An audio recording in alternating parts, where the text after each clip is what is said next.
नमस्कार दोस्तों, मैं doctor Parmel Chaudhary MBBS MS colorectal and laparoscopic surgeon. आज हम बात करेंगे पाइल्स, फिस्टुला और फीसर क्या होते हैं, उनके लक्षणों में क्या डिफरेंस है। देखिए, पाइल्स में क्या रहता है, हमेशा जो गुदाद्वार है, एनल कैनाल है, उसके आसपास आपको इरिटेशन रहती है, मांस या फिर मस्से जैसे बाहर निकलते हुए आपको महसूस होते हैं।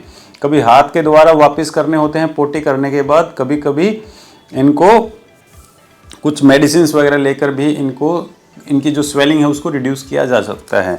कभी कभी उनमें ब्लीडिंग ज़्यादा हो जाती है, जो इंटरनल पाइल्स होती है उसमें बिल्कुल टप टप करके लगातार 50 ml 100 ml या उससे भी ज़्यादा ब्लड का जो लॉस होता है, नुकसान होता है, वो पूरी की पूरी उस पर जो आपका टॉयलेट सीट होती है उस पर आप देखते हैं कि पूरी टॉयलेट सीट लाल हो जाती है, तो नुकसान HB कम हो जाता है, एनीमिया हो जाता है। फिस्टुला क्या होता है, मलद्वार के आसपास अगर कोई छोटी सी फुंसी है जिसमें से पानी जैसा टपक रहा है या पीले रंग का ब्लड से मिक्स होकर पस जैसी आ रही है, चिपचिपा पदार्थ आ रहा है, तो ये होता है फिस्टुला। इसको भगंदर भी बोला जाता है। इसमें कभी दर्द होता है, कभी उसमें सूजन आ जाती है, लेकिन ये जो फुंसी का द्वार होता है ये कभी खुल जाता है, कभी बंद हो जाता है, तो ये भगंदर होता है जिसको कि फिस्टुला बोला जाता है, एनल फिस्टुला।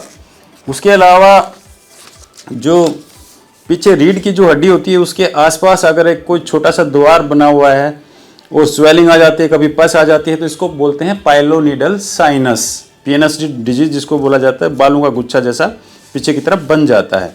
और ये मैंने बताया कि वे फिस्टुला है जो तरह तरह के होते हैं, कॉम्प्लेक्स फिस्टुला होते हैं, ऊपर तक ये बन जाते हैं, जिनको कि ट्रीट किया जाना चाहिए हाइब्रिड टेक्निक के द्वारा। हाइब्रिड टेक्निक क्या होती है, जिसके अंदर video assisted anal fistula treatment भी आ जाता है, जिसको कि वाफ्ट बोलते हैं। लेज़र ट्रीटमेंट भी है, इसकी कोरिंग भी की जाती है, कभी कभी इसको हार्मोनी द्वारा भी कट किया जाता है।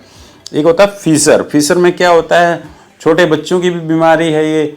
इसमें कभी कभी जो सख्त मल आ जाता है, जैसे कोई पिज़्ज़ा, बर्गर या मैदा का कोई फूड प्रोडक्ट अगर खाया है तो उसमें कट लग जाता है, जैसे कि चाकू से किसी ने काटा हो, बहुत दर्द होता है, पेशेंट खाने से भी डरता है। इसमें 2-4 बूंदें ही ताज़ा खून की ब्राइट रेड कलर की 2-4 बूंदें आती हैं और दर्द भीषण होता है, तो इसको फीसर बोला जाता है।